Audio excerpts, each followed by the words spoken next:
ಆಮದು ಸುಂಕದ ಮುಂದೂಡಲ್ಪಟ್ಟ ಪಾವತಿಗಾಗಿ ಇಎಂಐ ಸ್ಕೀಮ್ ಅಪ್ಲಿಕೇಶನ್ ಅನ್ನು ಹೇಗೆ ಸಲ್ಲಿಸುವುದು ಎಂಬುದರ ಕುರಿತು ಈ ಹಂತದ ಟ್ಯುಟೋರಿಯಲ್ಗೆ ಸ್ವಾಗತ. ಈ ವಿಡಿಯೋದಲ್ಲಿ ಪೋರ್ಟಲ್ನಲ್ಲಿ ಇಎಂಐ ಅಪ್ಲಿಕೇಶನ್ ಸಲ್ಲಿಸುವ ಸಂಪೂರ್ಣ ಪ್ರಕ್ರಿಯೆಯನ್ನು ಅರ್ಹ ತಯಾರಕ ಆಮದುದಾರರಿಗೆ ನಾವು ಮಾರ್ಗದರ್ಶನ ನೀಡುತ್ತೇವೆ. ಅಪ್ಲಿಕೇಶನ್ ಪ್ರಕ್ರಿಯೆಯನ್ನು ಪ್ರಾರಂಭಿಸುವ ಮೊದಲು ಅಪ್ಲಿಕೆಂಟ್ಸ್ ಸಿಬಿಐಸಿ ಸರ್ಕ್ಯುಲರ್ ನಂಬರ್ 08/2026-ಕಸ್ಟಮ್ಸ್ ದಿನಾಂಕ 28 ಫೆಬ್ರವರಿ 2026 ಅನ್ನು ಓದುವುದು ಸೂಕ್ತವಾಗಿದೆ ಮತ್ತು ಎಇಒ ಪೋರ್ಟಲ್ನಲ್ಲಿ ಅಪ್ಲಿಕೇಶನ್ ಫೈಲಿಂಗ್ಗಾಗಿ ಇರುವ ಯೂಸರ್ ಗೈಡ್ ಅನ್ನು ಓದಿ. ನೀವು ಇಎಂಐ ಅರ್ಜಿಯನ್ನು ಸಲ್ಲಿಸಲು ಪ್ರಾರಂಭಿಸುವ ಮೊದಲು ದಯವಿಟ್ಟು ಡಿಐಸಿಯಿಂದ ಇಎಂಐ ರಿಜಿಸ್ಟ್ರೇಷನ್ ಯಶಸ್ವಿಯಾಗಿದೆ, ಅಪ್ಲಿಕೇಶನ್ ಫೈಲಿಂಗ್ ಸಕ್ರಿಯಗೊಳಿಸಲಾಗಿದೆ ಎಂಬ ವಿಷಯದ ಇಮೇಲ್ ಅನ್ನು ಸ್ವೀಕರಿಸಿದ್ದೀರಿ ಎಂದು ಖಚಿತಪಡಿಸಿಕೊಳ್ಳಿ. ಈ ಇಮೇಲ್ ಸ್ವೀಕರಿಸಿದ ನಂತರವೇ ನಿಮ್ಮ ಲಾಗಿನ್ ನಲ್ಲಿ ಅಪ್ಲಿಕೇಶನ್ ಫೈಲಿಂಗ್ ಆಯ್ಕೆಯು ಲಭ್ಯವಾಗುತ್ತದೆ.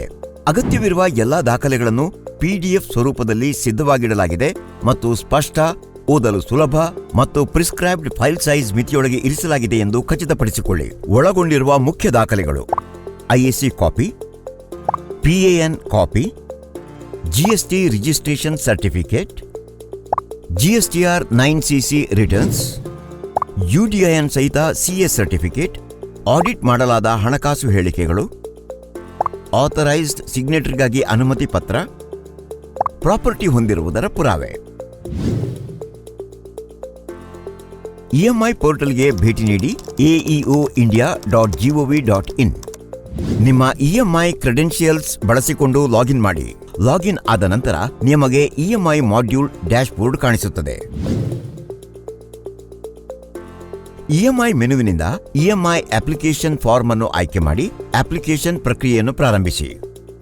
ಅರ್ಜಿಯ ಫಾರ್ಮ್ ಮಲ್ಟಿಪಲ್ ಸೆಕ್ಷನ್ಸ್ ಹೊಂದಿದ್ದು ಅವುಗಳನ್ನು ಕ್ರಮವಾಗಿ ಪೂರ್ಣಗೊಳಿಸಬೇಕು.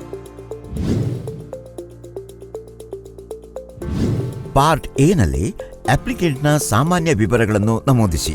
ಪಿಎಎನ್ ಅಡಿಯಲ್ಲಿ ಇರುವ ಪ್ರತಿಯೊಂದು ಜಿಎಸ್ಟಿಐಎನ್ಗಾಗಿ ನೀವು ಜಿಎಸ್ಟಿ ಅನುಸರಣೆಗೆ ಸಂಬಂಧಿಸಿದ ಪ್ರಶ್ನೆಗಳಿಗೆ ಉತ್ತರಿಸಬೇಕಾಗುತ್ತದೆ. ಇದರಲ್ಲಿ ಸೇರಿವೆ GSTR 3B returns filing, turn over details, ಪಾವತಿಸಿದ ಜಿಎಸ್ಟಿ. ಒಂದೇ ಪಿಎಎನ್ ಅಡಿಯಲ್ಲಿ ಅರ್ಜಿದಾರರಿಗೆ ಹಲವಾರು ಜಿಎಸ್ಟಿ ರಿಜಿಸ್ಟ್ರೇಷನ್ಸ್ ಇದ್ದರೆ ಆಡ್ ಜಿಎಸ್ಟಿಐಎನ್ ಆಯ್ಕೆಯನ್ನು ಬಳಸಿ ಅವುಗಳನ್ನು ಸೇರಿಸಬಹುದು. ಅಗತ್ಯವಿರುವ ಸ್ಥಳಗಳಲ್ಲಿ ಸಪೋರ್ಟಿಂಗ್ ದಾಖಲೆಗಳನ್ನು ಅಪ್ಲೋಡ್ ಮಾಡಿ. ನಂತರ ಅಪ್ಲಿಕೆಂಟ್ ಉತ್ಪಾದಕರೇ ಎಂಬುದನ್ನು ಸೂಚಿಸಬೇಕು. ಎಸ್ ಅನ್ನು ಆಯ್ಕೆ ಮಾಡಿದರೆ ಸಿಸ್ಟಮ್ ತಾನಾಗಿ ನಿಮ್ಮನ್ನು ಪಾರ್ಟ್ ಬಿ ಗೆ ಕರೆದೊಯ್ಯುತ್ತದೆ.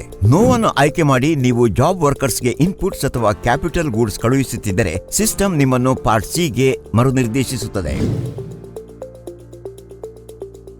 ಹಂತ 5 ಮ್ಯಾನುಫ್ಯಾಕ್ಚರರ್ ಇಂಪೋರ್ಟರ್ಸ್ಗೆ ಅನ್ವಯಿಸುತ್ತದೆ.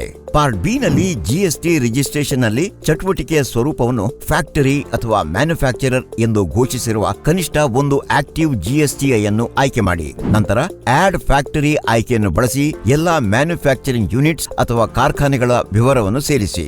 ಪ್ರತಿ ಕಾರ್ಖಾನೆಯ ಸಂಪೂರ್ಣ ವಿಳಾಸವನ್ನು ಸಂಬಂಧಿತ ಜಿಎಸ್ಟಿಐಎನ್ ಅಡಿಯಲ್ಲಿ ಒದಗಿಸಿ.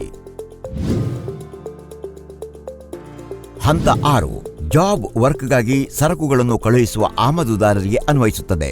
ಪಾರ್ಟ್ ಸಿ ನಲ್ಲಿ ಈ ಕೆಳಗಿನ ವಿವರಗಳನ್ನು ಒದಗಿಸಿ. ಕಳೆದ 2 ಅರ್ಧ ವರ್ಷಗಳಿಗಾಗಿ ಐಟಿಸಿ 04 ರಿಟರ್ನ್ ಸಲ್ಲಿಸಿರುವ ಜಿಎಸ್ಟಿಐಎನ್, ಜಾಬ್ ವರ್ಕರ್ನ ಜಿಎಸ್ಟಿಐಎನ್, ಜಾಬ್ ವರ್ಕರ್ನ ಕಾರ್ಖಾನೆಯ ವಿವರಗಳು. ಎಲ್ಲಾ ವಿವರಗಳನ್ನು ನಿಖರವಾಗಿ ನಮೂದಿಸಿರುವುದನ್ನು ಖಚಿತಪಡಿಸಿಕೊಳ್ಳಿ. ಪಾರ್ಟ್ ಡಿ ಯಲ್ಲಿ ಅರ್ಜಿದಾರರು ತಮ್ಮ ಕಾನೂನು ಮತ್ತು ಹಣಕಾಸು ಅನುಸರಣೆಗಳನ್ನು ಘೋಷಿಸಬೇಕು. ಈ ಕೆಳಗಿನ ಸಪೋರ್ಟಿಂಗ್ ದಾಖಲೆಗಳನ್ನು ಅಪ್ಲೋಡ್ ಮಾಡಿ. ನಿಗದಿತ ಮಾದರಿಯಲ್ಲಿ ಯುಡಿಐಎನ್ ಸಹಿತ ಸಿಎ ಸರ್ಟಿಫಿಕೇಟ್, ಕಳೆದ 2 ಹಣಕಾಸು ವರ್ಷಗಳ ಆಡಿಟೆಡ್ ಫೈನಾನ್ಷಿಯಲ್ ಸ್ಟೇಟ್ಮೆಂಟ್ಸ್. ಈ ದಾಖಲೆಗಳನ್ನು ಅರ್ಜಿಯ ಅಪ್ಲೋಡ್ ಸೆಕ್ಷನ್ನಲ್ಲಿ ಅಪ್ಲೋಡ್ ಮಾಡಬೇಕು. ಪಾರ್ಟ್ ಇ ನಲ್ಲಿ ಅದೇ ಐಇಸಿ ಅಡಿಯಲ್ಲಿ ಸಲ್ಲಿಸಲಾದ ಹಿಂದಿನ ಇಎಂಐ ಅಪ್ಲಿಕೇಶನ್ ಅನ್ನು ಸಿಸ್ಟಮ್ ತಾನಾಗಿ ಪರಿಶೀಲಿಸುತ್ತದೆ. ಹಿಂದಿನ ಅಪ್ಲಿಕೇಶನ್ಸ್ ಇದ್ದರೆ ಆ ಮಾಹಿತಿಯನ್ನು ಸಿಸ್ಟಮ್ ತಾನಾಗಿ ತುಂಬುತ್ತದೆ. ಪಾರ್ಟ್ ಎಫ್ ನಲ್ಲಿ ಅಧಿಕೃತ ಸಹಿ ಮಾಡುವವರ ಸಂಪರ್ಕ ವಿವರಗಳನ್ನು ಒದಗಿಸಿ. ಅಧಿಕೃತ ಸಹಿ ಮಾಡುವವರಿಗಾಗಿ ಆಥರೈಸೇಷನ್ ಲೆಟರ್ ಅನ್ನು ಸಹ ಅಪ್ಲೋಡ್ಸ್ ಸೆಕ್ಷನ್ ನಲ್ಲಿ ಅಪ್ಲೋಡ್ ಮಾಡಬೇಕು. ಆನಂತರ ಅಪೆಂಡಿಕ್ಸ್ 2 ಅಪ್ಲೋಡ್ಸ್ ವಿಭಾಗದಲ್ಲಿ ಅಗತ್ಯವಿರುವ ಎಲ್ಲಾ ದಾಖಲೆಗಳನ್ನು ಅಪ್ಲೋಡ್ ಮಾಡಿ. ದಯವಿಟ್ಟು ಖಚಿತಪಡಿಸಿಕೊಳ್ಳಿ, ಸರಿಯಾದ ದಾಖಲೆಯನ್ನು ಸರಿಯಾದ ಫೀಲ್ಡ್ನಲ್ಲಿ ಅಪ್ಲೋಡ್ ಮಾಡುವುದು. ದಾಖಲೆಗಳು ಸ್ಪಷ್ಟವಾಗಿದ್ದು ಓದಲು ಸುಲಭವಾಗಿರಬೇಕು. ಫೈಲ್ ಸೈಜ್ ಮಿತಿಗಳನ್ನು ಪಾಲಿಸಬೇಕು. ಅಪೂರ್ಣ ಅಥವಾ ತಪ್ಪಾದ ದಾಖಲೆಗಳು ಅಪ್ಲಿಕೇಶನ್ ರಿಟರ್ನ್ ಮಾಡಲು ಅಥವಾ ರಿಜೆಕ್ಟ್ ಮಾಡಲು ಕಾರಣವಾಗಬಹುದು. ಪಾರ್ಟ್ ಜಿ ನಲ್ಲಿ ಎಲ್ಲ ಡಿಕ್ಲರೇಷನ್ಸ್ ಮತ್ತು ಅಂಡರ್ಟೇಕಿಂಗ್ಸ್ ಅನ್ನು ಗಮನವಿಟ್ಟು ಓದಿ. ಅವುಗಳನ್ನು ಪರಿಶೀಲಿಸಿದ ನಂತರ ಸ್ವೀಕಾರವನ್ನು ದೃಢೀಕರಿಸಲು ಚೆಕ್ ಬಾಕ್ಸ್ ಅನ್ನು ಟಿಕ್ ಮಾಡಿ. ಅಪ್ಲಿಕೇಶನ್ ಸಲ್ಲಿಸುವ ಮೊದಲು ಎಲ್ಲಾ ವಿವರಗಳು ಮತ್ತು ಅಪ್ಲೋಡ್ ಮಾಡಿದ ದಾಖಲೆಗಳನ್ನು ಪರಿಶೀಲಿಸಲು ಪ್ರಿವ್ಯೂ ಆಪ್ಷನ್ ಬಳಸಿ. ಎಲ್ಲಾ ಮಾಹಿತಿಯು ಸರಿಯಾಗಿರುವುದನ್ನು ನೀವು ಖಚಿತಪಡಿಸಿಕೊಂಡ ನಂತರ ಅಪ್ಲಿಕೇಶನ್ ಅನ್ನು ಪೂರ್ಣಗೊಳಿಸಲು ಸಬ್ಮಿಟ್ ಮೇಲೆ ಕ್ಲಿಕ್ ಮಾಡಿ. ಯಶಸ್ವಿಯಾಗಿ ಸಲ್ಲಿಸಿದ ನಂತರ ಒಂದು ಅಪ್ಲಿಕೇಶನ್ ರೆಫರೆನ್ಸ್ ನಂಬರ್ ರಚಿಸಲಾಗುತ್ತದೆ. ನೀವು ನಿಮ್ಮ ಅಪ್ಲಿಕೇಶನ್ ಸ್ಥಿತಿಯನ್ನು ಇಎಂಐ ಡ್ಯಾಶ್ಬೋರ್ಡ್ನ ವ್ಯೂ ಅಪ್ಲಿಕೇಶನ್ಸ್ ವಿಭಾಗದಿಂದ ಟ್ರ್ಯಾಕ್ ಮಾಡಬಹುದು. ಅಂತಿಮ ನಿರ್ಧಾರವನ್ನು ನಿಮಗೆ ಇಮೇಲ್ ಮೂಲಕವೂ ತಿಳಿಸಲಾಗುತ್ತದೆ.